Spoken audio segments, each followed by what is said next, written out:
یعنی ماحول کو تیری نافرمانی سے پاک صاف بھی رکھے ہوئے ہیں۔ اس اللہ نے کہا بے شک میں جانتا ہوں جو تم نہیں جانتے ہو۔ یہ آیت کریمہ بہت خوبصورت آیت ہے۔ کفار، مسلمین، غیر مسلم جو بھی ریسرچ کرے گا وہ یہ آیت دیکھے گا، پڑھے گا تو عش عش کر اٹھے گا۔ خلیفہ کا مطلب کیا ہوتا ہے؟ اس کا لفظی مطلب تو ہوتا ہے یعنی جو ایک دوسرے کے بعد آئے، یعنی کہ جب میں مر جاؤں تو میرا بیٹا میرا خلیفہ ہو، اور وہ فوت ہو جائے تو اس کا بیٹا خلیفہ ہو، ایک جائے دوسرا آئے، ٹھیک ہے، نمائندہ۔ اب اس کی ہم بات کریں گے آگے۔ نحن نسبح، نحن سے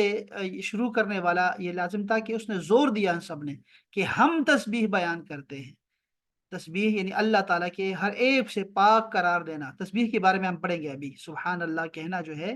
اس سے کیا مراد ہے، یعنی کہ اللہ تعالیٰ کو ہر عیب سے پاک کرنا۔ اور حمد سے مراد ہوتا ہے اس کے تمام اعلیٰ صفات کا سزاوار اور لائق قرار دینا کہ تو ہی جناب اس چیز کا جو ہے وہ لائق ہے کہ تیری عبادت کی جائے، تیرا شکر ادا کیا جائے۔ یہ تفسیر کا بھی تھوڑا سا پڑھ لیتے ہیں، اس میں تھوڑا سا لکھا ہے تو وہ پڑھ لیتے ہیں۔ کہتے ہیں کہ قرآن مجید کا موضوع چونکہ انسان اور اس کی ہدایت ہے، اس لیے آغاز میں ہی انسان کے متعلق وضاحت کی جا رہی ہے کہ وہ کون ہے، کہاں سے آیا ہے، کہاں چلا جاتا ہے، اور جہاں چلا جاتا ہے وہاں اس کے ساتھ کیا سلوک ہوتا ہے۔ چنانچہ انسان کے آغاز کا ذکر کرتے ہوئے کہا جا رہا ہے کہ جب اللہ تعالیٰ نے فرشتوں سے فرمایا میں زمین میں ایک خلیفہ مقرر کرنے والا ہوں جسے اپنے احکامات کی تعمیل کرنے اور نہ کرنے کا اختیار دوں گا، تو فرشتوں کے لیے یہ بڑی تعجب کی بات تھی، اس لیے کہ وہ تو مجبور محض مخلوق ہیں، اور انہیں جو حکم دیا جاتا ہے وہ وہی اس کے پابند ہوتے ہیں، اپنا کوئی اختیار استعمال نہیں کر سکتے، بلکہ روبوٹ کی طرح جو فیڈڈ ہے وہی کرتے ہیں فرشتے۔ فرشتوں کے ذہن میں آیا کہ اگر اسے دونوں اختیارات حاصل ہوں گے تو وہ تو یقیناً اللہ کے قوانین کو توڑ کر زمین کو فتنہ و فساد اور قتل و غارت گری کی آماج گاہ بنا دے گا۔ چنانچہ انہوں نے اللہ تعالیٰ سے استفسار کیا، پوچھا کہ اے اللہ تجھے اس نئی مخلوق کی کیا ضرورت پڑ گئی ہے، جب ہم تیری تسبیح حمد و ثنا میں مصروف ہیں اور ماحول کو تیری نافرمانی اور فتنہ فساد سے پاک اور محفوظ رکھے ہوئے ہیں۔ اس کے جواب میں اللہ تعالیٰ نے فرمایا جو مجھے معلوم ہے وہ تمہیں معلوم نہیں۔ اللہ اکبر! صرف تسبیح کرنے والے، تسبیح پھیرنے والے اور عبادت نمازوں میں مصروف رہنے والے، روزے رکھنے والے نہیں چاہیے۔ بات سمجھ رہے ہیں؟ اللہ پاک نے فرمایا ہے اور ایک عورت ہوتی ہے نا، ایک عورت اسے کہو شوہر تمہیں کیسا چاہیے تو اس کو کبھی یہ نہیں کہے گی کہ مجھے ہر روز روزہ رکھنے والا اور رات کو تہجد پڑھنے والا شوہر چاہیے، اس کو بھی نہیں چاہیے ایسا شوہر جو صبح و شام جو ہے وہ ذکر اذکار اور تسبیح پڑھنے میں لگا ہوا ہے۔ تو ایسے ایسے شوہر نہیں چاہیے، کسی عورت کو بھی نہیں چاہیے کہ جو صرف یہی کرتے رہیں۔ اللہ پاک نے فرمایا تم نہیں جانتے کہ میں کیا کرنے لگا ہوں اور یہ لوگ کیا کریں گے زمین میں، تو میں خوب جانتا ہوں۔ اچھا، فرشتوں نے کیوں کہا ایسے؟ ایک اور بھی یہ ہو سکتا ہے کہ فرشتوں نے ایسے اس لیے بھی کہا کہ وہ دیکھ رہے تھے کہ آدم کو کس مٹی سے بنایا جا رہا ہے، کہ اس میں جو ہے وہ کہہ رہے تھے، اللہ آگے آئے گا قرآن مجید میں کہ ٹھیکرے سے پیدا کیا گیا، جو مٹی جو ٹھیکر میں استعمال کرتے ہیں ہم لوگ، جس سے یہ گڑے وغیرہ بناتے ہیں، اس میں کیا ہوتا ہے، پانی استعمال کرتے ہیں مٹی کے ساتھ، ہوا اس کو لگتی ہے اور اس میں آگ میں اس کو پکایا جاتا ہے۔ تو اس نے کہا یار یہ کیا چکر ہے کہ اگر آگ بھی ہے ہوا بھی ہے، ایک دوسرے کے مخالف ہے، مٹی بھی ہے اس میں، اور ساتھ میں جو ہے وہ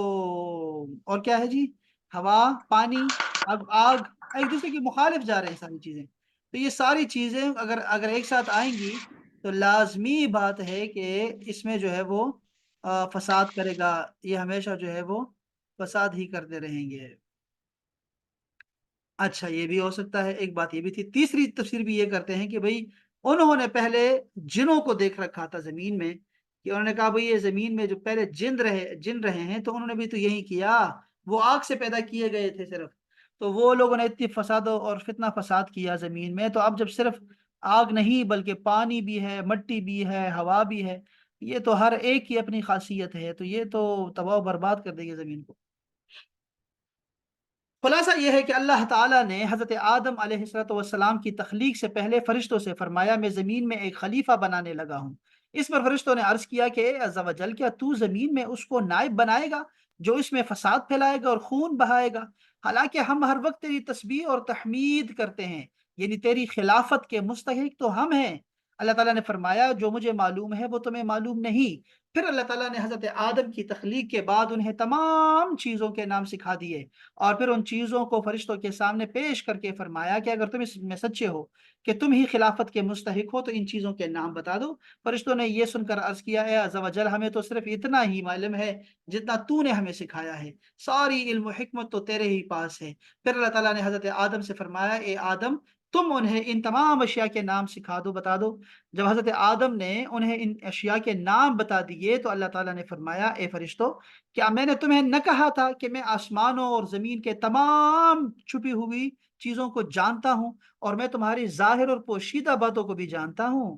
انی جاعل فی الارض، خلیفہ کا معنی کیا ہے؟ کہ میں زمین میں نائب بنانے والا ہوں۔ خلیفہ اسے کہتے ہیں جو احکامات جاری کرنے اور دیگر اختیارات میں اصل کا نائب ہوتا ہے۔ اگرچہ تمام انبیاء علیہ السلام اللہ تعالیٰ کے خلیفہ ہیں، لیکن یہاں خلیفہ سے حضرت آدم مراد ہیں، اور فرشتوں کو حضرت آدم کی خلافت کی خبر اس لیے دی گئی کہ وہ ان کے خلیفہ بنائے جانے کی حکمت دریافت کریں، اور ان پر خلیفہ کی عظمت اور شان ظاہر ہو کہ ان کو پیدائش سے پہلے ہی خلیفہ کا لقب عطا کر دیا گیا ہے، اور آسمان والوں کو ان کی پیدائش کی بشارت دی گئی۔ یہ فرشتوں کو بتایا گیا۔ اب قرآن مجید میں چونکہ فرشتوں کا ذکر پہلے آیا ہے تو ہم ذرا فرشتوں کے بارے میں بات کریں گے، فرشتے کیا چیز ہیں، اس بارے میں اپنا ہمارا عقیدہ کیا ہے اسد الجماعت کا، وہ بھی بتاتا ہوں میں آپ کو۔ یاد رہے کہ اللہ تعالیٰ نے اس سے، اللہ تعالیٰ پاک ہے اس سے کہ اس کو کسی کے مشورے کی حاجت ہو، وہ کسی کے مشورے کی محتاج نہیں ہے اللہ تعالیٰ۔ البتہ یہاں خلیفہ بنانے کی خبر فرشتوں کو ظاہری طور پر مشورے کے انداز میں دی گئی۔ اس سے اشارتاً معلوم ہوتا ہے کہ کوئی اہم کام کرنے سے پہلے اپنے ماتحت افراد سے مشورہ کر لیا جائے، تاکہ اس کام سے پہلے ان کے ذہن میں کوئی خلش ہو تو اس کا ازالہ ہو جائے، یا کوئی ایسی مفید رائے مل جائے جس سے وہ کام مزید بہتر ہو، بہتر انداز سے ہو سکے۔ یعنی ہم جسے کہتے ہیں نا کہ اعتماد میں لینا، اپنے کابینہ کو اعتماد میں لیں گے، اپنے گھر والوں کو اعتماد میں لو، دوسری شادی سے پہلے اپنی پہلی بیوی کو اعتماد میں لو۔ تو یہ ہوتا ہے کہ پہلے آپ بات کر دیں، خبر دے دیں میں دوسری شادی کرنے لگا ہوں، بس خبر دے دیں، مشورہ نہیں چاہیے شوہر کو، بس وہ کرنا ہے تو کرنا ہے، تو ابھی صرف بتا دو اس کو، وہ کہے گی کہ میں تمہارے لیے کیا نہیں کرتی، میں نے کیا نہیں کیا، اپنے ماں باپ کو چھوڑا، میں آ گئی ہوں تیرے پاس، اور میں نے کیا یہ کہ تیرے کھانا بناتی ہوں تیرے ساتھ، سارا کچھ کہے گی، لیکن آپ نے کہنا نہیں، میں تیرا ایک جو ہے نا یہاں پہ خلیفہ بناؤں گا، اور یہاں پہ ایک ساتھ تمہاری بہن ہوگی، وہ ساتھ میں رہے گی، ایک ساتھ رہیں گے سارے۔ تو کبھی کبھی مشورہ ہوتا ہے اور کبھی کبھی صرف خبر دی جاتی ہے۔ اللہ تعالیٰ کو مشورے کی ضرورت نہیں ہے کسی کی، اور نہ ہی وہ حاجت ہے، اور نہ ہی وہ مجبور ہے، نہ ہی اسے یہ اس پہ واجب ہے کہ وہ مشورہ لے، لیکن وہ بتانا اس لیے چاہ رہے تھے، اس تفسیر کے روز ہے یہ تفسیر جو کر رہے ہیں، کہ صرف خبر یہ اس لیے دے رہے تھے تاکہ ان کے دلوں میں بھی ان انسانوں کی جو ہے وہ عظمت بیٹھ جائے، اور ان لوگوں کی افضلیت جو ہے ان کے دلوں میں بیٹھ جائے، پھر بعد میں ان فرشتوں نے ہی خدمت کرنی ہے ان انسانوں کی، اور پیغمبر آئیں گے اور یہ فرشتے ان کی خدمت میں رہیں گے، ان لوگوں پہ پانی کا بھیجنا ہے، بارش برسانی ہے، ان لوگوں کی ارواح کو قبضہ کرنا ہے اور ان کو جنت پہنچانا ہے، اور بہت سارے کام ہیں فرشتوں کے ذمے، ہمیں تکلیفات سے بچاتے ہیں، ہمارے اوپر ہمارے لیے دعائیں مانگتے ہیں، کیا نہیں کرتے۔ اس لیے اللہ تعالیٰ نے جو ہے ان فرشتوں کو پہلے سے ہی بتا دیا کہ ان کو پتا ہو کہ کیا کرنے لگے، اور پھر ان کو کوئی اعتراض نہیں ہوتا، یہ ذہن میں رکھیے گا۔ اب بعض اوقات ایسے بھی ہوتا ہے کہ مشورہ آپ کو خبر دی اور آگے سے وہ اپنی جو ہے نا سروسز پیش کرنے لگے کہ ہم ہیں نا، ہم تقدیس کرتے ہیں نا، ہم سر منہ کو ہم نے سر منہ یعنی بال کے برابر بھی کیا ہم نے کبھی نافرمانی کی ہے، ہم ہیں نا تمہارے لیے۔ تو اللہ پاک فرمایا، نہیں نہیں، ایک اور جو ہے نا ایک اور مخلوق بنانی ہے، اور اس کے بارے میں تم نہیں جانتے، میں جانتا ہوں، اور جو کچھ تم چھپاتے ہو وہ بھی جانتا ہوں، اور جو تم ظاہر کرتے ہو وہ بھی جانتا ہوں۔ اللہ تعالیٰ نے اپنے حبیب مکرم کو بھی صحابہ سے مشورہ کرنے کا حکم دیا ہے، وہ فرمایا وَشَاوِرْهُمْ فِي الْأَمْرِ، اور کاموں میں ان سے مشورے لیتے رہو۔ انصار صحابہ کرام کا وصف بیان کرتے ہوئے فرمایا وَأَمْرُهُمْ شُورَىٰ بَيْنَهُمْ، ان کا کام ان کے باہمی مشورے سے ہوتا ہے۔ یہ خاصیت اللہ پاک نے بیان کی ہے کہ مشورہ ہونا چاہیے، ہمیشہ ہمیشہ مشورہ کیا کریں، مشورے میں بہت زیادہ جو ہے وہ اس میں بہت زیادہ خیر ہے۔ دیکھیں بعض اوقات خواتین ایسے بیچتے رہتی ہے نا، پوچھتے رہتی ہے میں نے استخارہ کیا، میں نے آگ دیکھی، اور اگر یعنی ان کا بھانجا ہونا تو کہے گی میں نے گرین لائٹ دیکھی، اور میں نے سبزہ ہی سبزہ دیکھا، میں نے سفید پانی دیکھا، اچھے اچھے بتائیں گی کہ استخارے میں نے یہ دیکھا، میرا بھانجا ہے نا، کون ہے یہ لڑکا، ہاں وہ بھانجا ہے، وہ لڑکی مانگ رہا ہے، میری بیٹی مانگ رہا ہے، اچھا اچھا۔ اور اگر اس کو اگر وہ بھتیجا ہوا، لڑکے کا باپ کا بھتیجا ہوا، یعنی اس کا اپنا بھتیجا ہوا، شوہر کی طرف سے ہوا، تو وہ مجھے کہے گی استخارہ کیا ہے جی، اس میں آگ دیکھی ہے، شیطان دیکھا میں نے اس میں، گندا نالا دیکھا میں نے اس میں سے، اور دیکھا کہ ایک سانپ دیکھا میں نے، اور وہ کہ میری بیٹی کے اوپر بیٹھ گیا ہے، تو ایسے خواب دیکھتی ہیں. تو مطلب یہ ہے کہ یہ عورتیں ایسی ہوتی ہیں کہ یعنی وہ استخارے بھی آج کل جو ہمارے ہوتے ہیں وہ مرضی کے مطابق چاہتے ہوتے ہیں، اور وہ تعبیر بھی وہ صرف قاری صاحب سے، اس لیے قاری صاحب سے تصدیق چاہتی ہیں کہ شوہر پوچھے تو میں کہوں قاری صاحب نے ایسے تعبیر دی ہیں، تو وہ ہمیں پھنساتے رہتی ہیں ایسے بندوق رکھ کے ہمارے کاندھے پہ. تو ایسا نہیں ہے بچے. دیکھو میں ان کو میں کہتا رہتا ہوں، ہمیشہ یہ کہتا ہوں کہ ایسا کیا کرو کہ جب استخارہ کرنا سنت ہے اور یہ حکم بھی ہے، ہمیں استخارہ کرنا چاہیے، لیکن ہمیں شورا کا بھی حکم ہے جو یہاں پہ آپ دیکھ رہی ہیں کہ ہمیں مشورہ کرنا اور تدبیر کرنا، عقل سے کام لو. دیکھو کہ لڑکا اس لڑکی کے برابر ہے کہ نہیں، کیا یہ لڑکا اور اس کا خاندان اور اس کی ماں اور اس کے باپ اور گھر والے کیا میری بیٹی کو خوش رکھ سکیں گے، کیا یہ جو میری لڑکی ہے کیا ان کے گھر میں خوش رہے گی کہ نہیں، اس کی طبیعت کیسی ہے، تو یہ خاندان جڑیں گے یا خاندان میں فتنہ بپا ہوگا ان دونوں کی شادی سے. تو مشورہ ہونا چاہیے، مشورہ کرے. اور مشورے کے بارے میں ہمیں یہ حکم دیا گیا ہے کہ اگر لڑکی کے مشورہ کر رہے ہیں تو اس میں کسی بات کو نہ چھپایا جائے، کوئی عیب نہ چھپایا جائے. یعنی کہ اگر لڑکے کے محلے والے سے پوچھا جائے کہ لڑکا کیسا ہے، اس وقت وہ جو بھی کہیں گے اللہ تعالیٰ ان کو گناہ میں نہیں لائے گا. یعنی اگر وہ کہیں گے لڑکا نشہ کرتا ہے، یہ لڑکا جو ہے نا ٹھیک نہیں ہے، یہ تو گنگا ہے، یہ تو معذور ہے، تو اس میں وہ گناہگار نہیں ہوگا، یہ غیبت نہیں کہلائے گا. بہت ساری چیزیں ایسی ہیں جو غیبت نہیں کہلاتی. بہت ساری چیزیں ایسی ہیں آپ کو ذہن میں پتہ ہونا چاہیے کہ غیبت میں بہت ساری باتیں نہیں آتی. اس میں بہت ساری دفعہ ہم کہہ چکے ہیں، بہت دفعہ گنوا چکا ہوں. تو اس میں سے ایک چیز یاد رکھیں کہ اگر مشورہ مانگا جائے تم سے، تو تم اگر کسی کے بارے میں کچھ بتاؤ گے تو وہ غیبت میں شمار نہیں ہوگا، بلکہ وہی عین حکم ہے کہ صحیح صحیح بتا دو ان کو. تو بس تدبیر بھی آپ نے کرتے رہنا ہے اور مشورہ بھی کرتے رہنا ہے، یہ بھی سنت ہے. اور آج کل کے جو استخارے ہوتے ہیں وہ ہمارے ارواح جو ہیں، ہماری ارواح پہلی بڑی مشکل میں ہیں، اور ان لوگوں کی اتنی رسائی نہیں ہوتی کہ وہ تمہیں فرشتوں کا حال بتا دے. اس لیے بہتر یہ رہے گا کہ مشورہ کیا کرو اور تدبیر کیا کرو اور عقل سے کام لو. حضرت انس بن مالک روایت کرتے ہیں کہ نبی اکرم صلی اللہ علیہ وسلم نے ارشاد فرمایا، جس نے استخارہ کیا وہ نامراد نہیں ہوگا، اور جس نے مشورہ کیا وہ نادم نہیں ہوگا. دیکھا آپ نے، ایک ہی حدیث پاک ہے. اور جس نے میانہ روی کی وہ کنگال نہیں ہوگا. یہ جو حدیث پاک ہے یہ آتی ہے، اس کو کہتے ہیں جوامع الکلم، یعنی ایسے کم الفاظ جس کا معنی سمندر سے زیادہ بڑا ہو. اب یہ اللہ پاک نے، رسول نے کیا فرمایا، یہ آخری بات کہ جس نے میانہ روی اختیار کی وہ کنگال نہیں ہوگا. من عالی من اقتصدا، ما عالی من اقتصدا، 4 لفظ ہیں یہ ٹوٹل، کہ جس نے میانہ روی اعتدال اپنایا نا سیلری کو خرچ کرنے میں، تو وہ کبھی بھی کنگال نہیں ہوگا. اعتدال سے چلائیں. ہمیں اپنے خرچے جو ہیں وہ اپنے اپنے اپنے اپنے آمدن سے کم رکھنے ہیں. ہمیں اس وقت کا جو سب سے بڑا مسئلہ ہے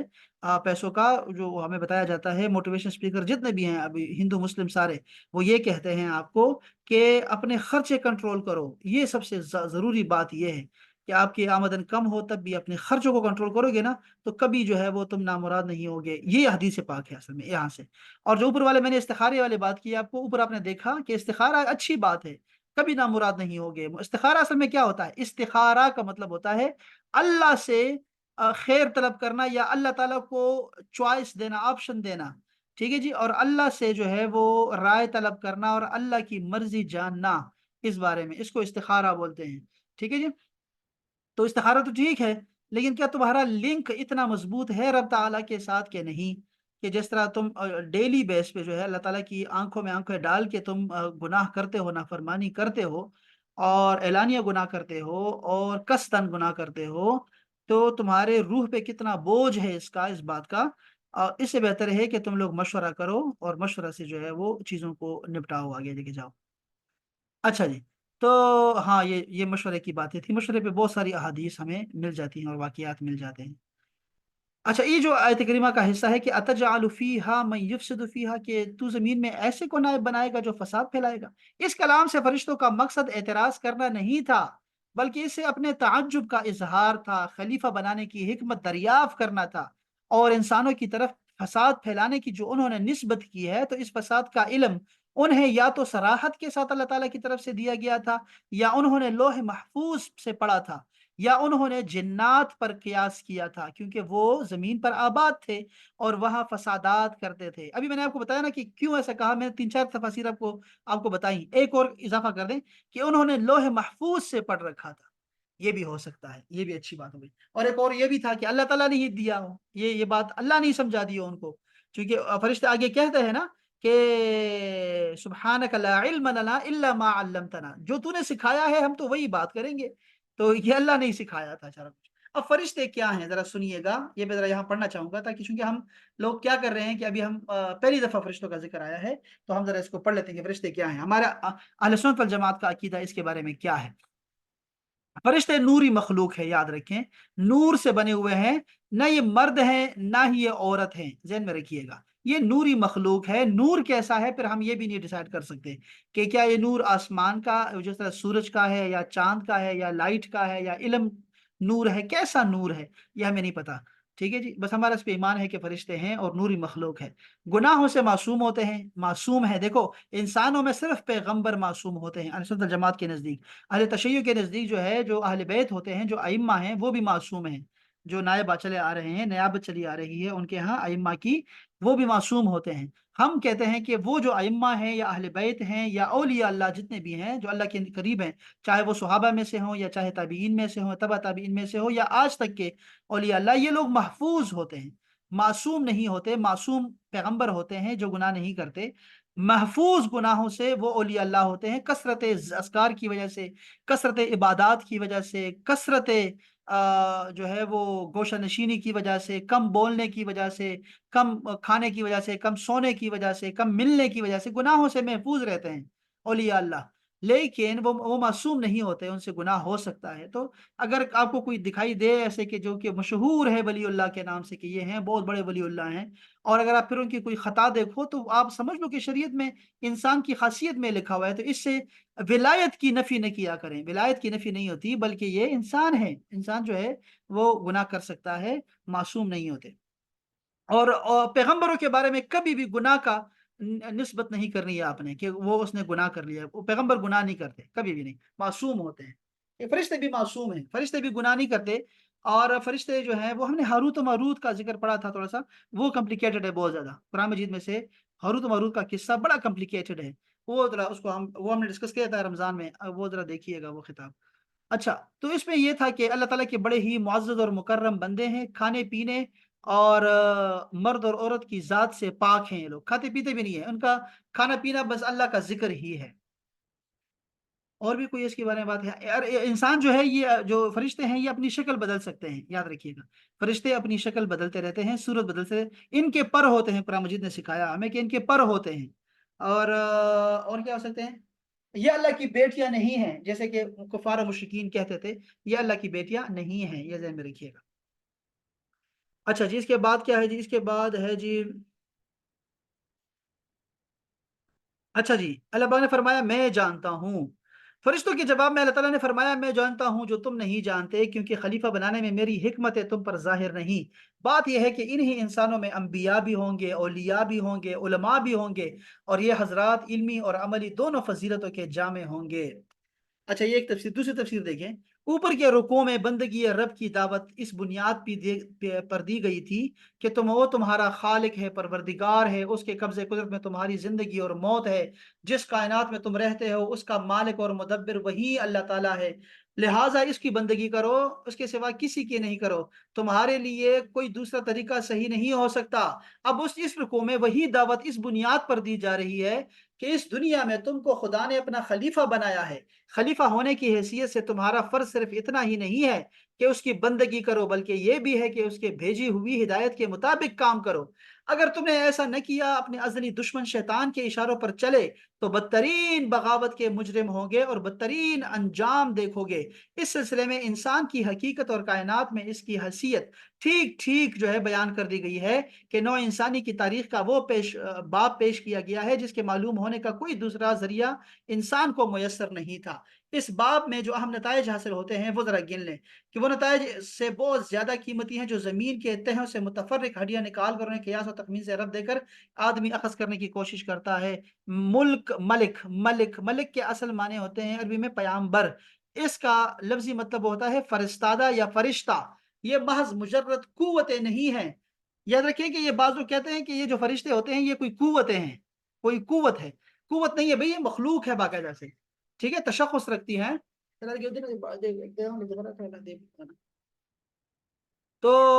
شخصیت کیا شخصیت رکھنے والی ہستیاں ہیں جن سے اللہ اپنی اس عظیم الشان سلطنت کی تدبیر و انتظام بھی لیتا رہتا ہے۔ یوں سمجھنا چاہیے کہ یہ سلطنت الہی کے اہلکار ہیں جو اللہ کے احکام کو نافذ کرتے ہیں۔ جاہل لوگ انہیں غلطی سے خدائی میں حصے دار سمجھ بیٹھے، بعض نے انہیں خدا کا رشتہ دار سمجھا، ان کو دیوتا بنا کر اس کی پرستش شروع کر دی، کسی نے بیٹیاں کہا، اللہ کی بیٹیاں کہا، لیکن یہ اصل میں اللہ کے مخلوق ہے اور نوری مخلوق ہے۔ اچھا جی، اچھا،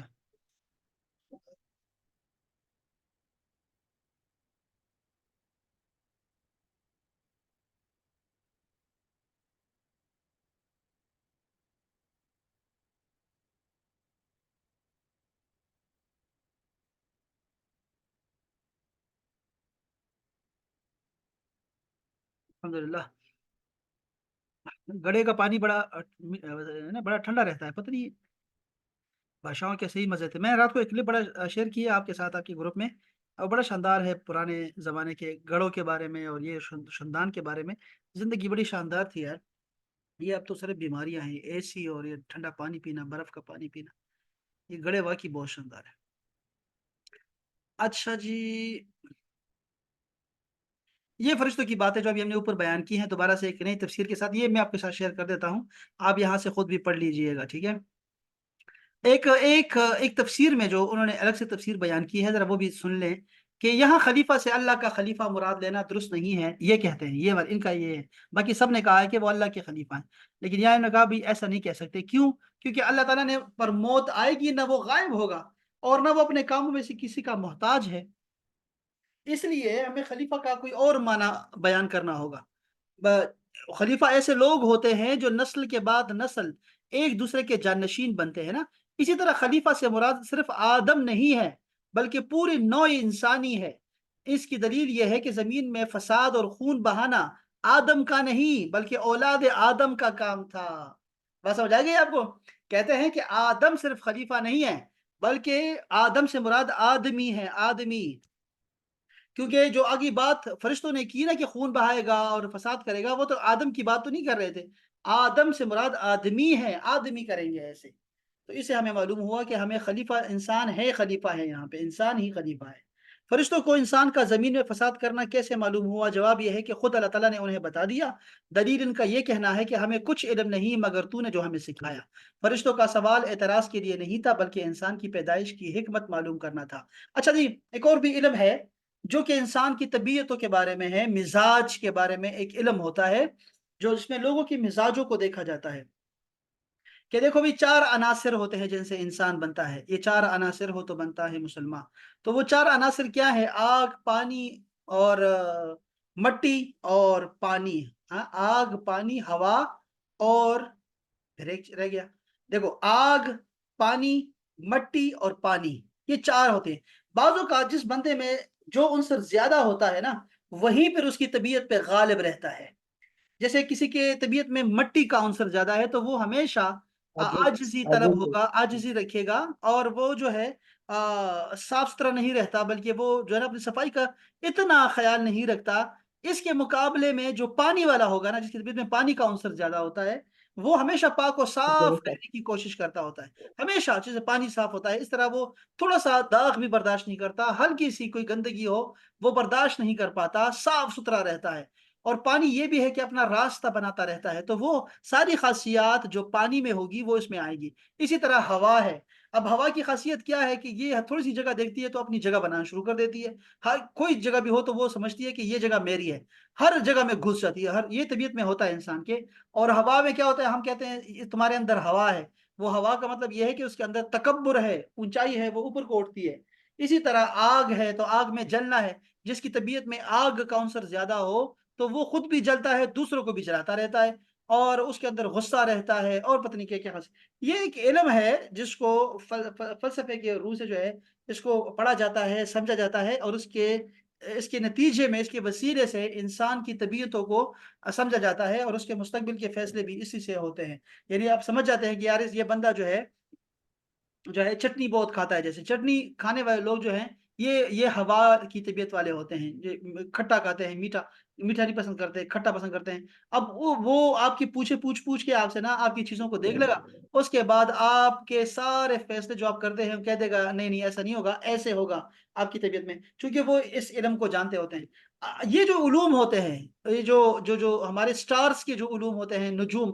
علم نجوم ہوتا ہے یا علم الاعداد ہے،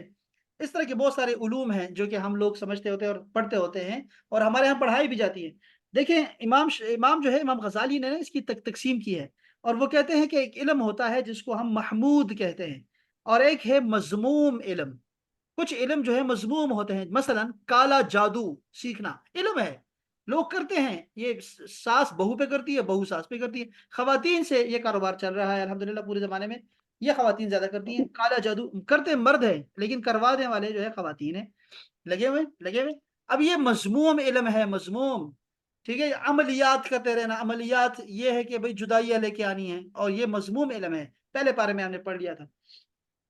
تو بہرحال اور ایک ہوتا ہے محمود علم جس سے فائدہ ہوتا ہے۔ اب یہ سٹارز کا جیسے آ گیا کہ سٹارز کو کیا ہے، تو رسول اللہ صلی اللہ علیہ وسلم نے فرمایا کہ یہ علم ہے، باقاعدہ سے یہ علم ہے، اور اس کا کفارہ یہ ہے کہ اس کو نہ مانو، یعنی کہ تمہیں پتہ بھی لگ گیا نا کہ تمہارا فال یہ ہے، تمہارے ہاتھ کی لکیر ہے، تم نے کسی سے پڑھوا لی، یا تمہارے سٹارز کو وہ پڑھ رہا ہے تمہارے ڈیٹ آف برتھ کو لے کے، اور وہ سمجھتا ہے آپ کے نام کو لے کے آپ کو بتا بھی دیتا ہے، تو آپ نے اس پہ یقین نہیں رکھنا، اور سارا اعتماد بھروسہ اللہ پہ رکھنا ہے کہ اللہ جو چاہے گا وہی ہوگا، یہ اس کا کفارہ ہے، اس کا کفارہ یہی ہے۔ ہمارے ہاں چل رہا ہے، ٹی وی پہ بھی دکھاتے رہتے ہیں، لیکن اس کو ماننا نہیں چاہیے، اور یہ علم نہ دیکھنا چاہیے نہ اس کے پیچھے جانا چاہیے، بلکہ اللہ تعالیٰ پہ اپنے تمام امور کو جو ہے وہ چھوڑ دینا چاہیے، اور اسی پہ توکل کرنا چاہیے، یہ توکل کے بھی خلاف ہے۔ تو بہرحال یہ ساری باتیں جو ہیں یہاں ہم نے اس ایک آیت کریمہ میں جو آج پڑھی ہے اس میں ہم نے پڑھی، اس کے علاوہ بھی اتنی ساری باتیں ہیں کہ ہمارا جو ہے وہ ہم پڑھ نہیں پائیں گے، اور نہ میں آپ کو پڑھا سکوں گا کہ سارا آپ کو پڑھاؤں۔ یہ روح البیان کی جو تفسیر ہے نا، میں کبھی کبھی سوچتا ہوں کہ یہ خواتین کو تفسیر روح البیان پڑھاؤں۔ اس میں ایک اس میں جو ہے نا، جو ہم اس وقت یہ ترکی کے ایک عالم تھے، انہوں نے لکھی ہے تفسیر روح البیان، اور ہمارے مدارس میں پڑھائی بھی جاتی ہے۔ اس میں بہت ساری بحث کی باتیں آ جاتی ہیں کہ وہ جو ہے وہ لازم بات ہے وہ ضعیف ہوتی ہیں، اور وہ پھر کیا ہوتا ہے کہ ہم نہیں سمجھ پاتے چیزوں کو الگ سے جدا کرنا، اب ہم صرف حوالہ دیتے ہیں کہ روح البیان میں یہ فرمایا گیا ہے، تو ورنہ میں آپ کو یہ پڑھاؤں نا تو اس میں سے 90% ایسی باتیں ہیں کہ آپ کا دل کہے گا یار اب سمجھ آئی، اب سمجھ آئی، اب سمجھ آئی، اور اب سمجھ آئی، یہ اتنا زبردست لکھا ہوا ہے تفسیر روح البیان، بہت خوبصورت تفسیر ہے، بہت خوبصورت۔ اسی طرح جو ہے وہ یہ بھی ہے، آج کل کی تفسیر تبیان القرآن جو آج کل سب سے اچھی تفسیر ہے، وہ سب سے اچھی وہ تبیان القرآن ہے اس وقت کی اردو میں۔ تو یہ ساری تفاسیر ہیں، تفسیر قرطبی پرانی ہے، تفسیر یہ مدارک ہیں، بیضاوی جو ہے یہ فقہ حنفی کی ہے، یہ بڑی شاندار ہے، یہ بھی بہت خوبصورت ہے۔ تفسیر نعیمیہ عقائد کی تفسیر ہے، تفسیر مدارک بھی یہ بھی عقائد کی تفسیر ہے۔ روح البیان جو ہے بہرحال یہ اس میں تصوف بھی ہے، اس میں جو ہے وہ بڑے شاندار قسم کی تفسیر ہے، بہت خوبصورت تفسیر ہے۔ اب اگر یہ آتا آپ یہاں سے پڑھیں گے نا تو آپ کو بہت مزہ آئے گا۔ میں آپ کو یہ تفسیر روح البیان کی جو پہلی جلد ہے نا، یہ آپ کو بھیج دیتا ہوں، ٹھیک ہے، اور آپ اس کی فہرست بھی نہیں ہے، یہ پرانے طرز کی ہے، لیکن میں آپ کو بھیج دوں گا، اور آپ نے دیکھ لینا ہے، ذرا اس کی تفسیر دیکھیں کہ جو انہوں نے کہا کہ جو ہے نا فرشتوں سے اللہ پاک نے بات کی، یہ ذرا آپ نے یہاں سے پڑھ لینا ہے، دیکھیے گا کہ کیسے آپ کو فائدہ ہوا کہ نہیں۔ بس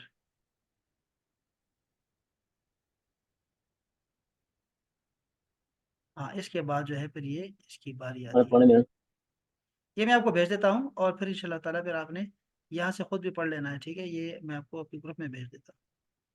یہ صفحہ نمبر بتا دیتا ہوں چونکہ اس کے صفحے نہیں ہیں یہاں پہ،